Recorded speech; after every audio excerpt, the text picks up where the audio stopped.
ಏಕೆ ನಿನಗೇಳಲಿ ನಿನ್ನ ಮೈಯ ತುಂಬ ಕಣ್ಣಿದೆ.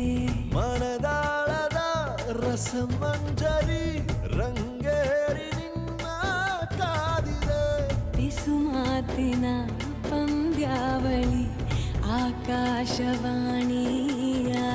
ಸಂಜೆಯ ಕೆನ್ನೆಯ ಮೇಲೆ ಬಂದು ನಾಟಿದೆ ನಾಚಿಕೆ ಮುಳ್ಳು. ಮನದ ಮಗು ಹಠ ಮಾಡಿದೆ ಮಾಡುವ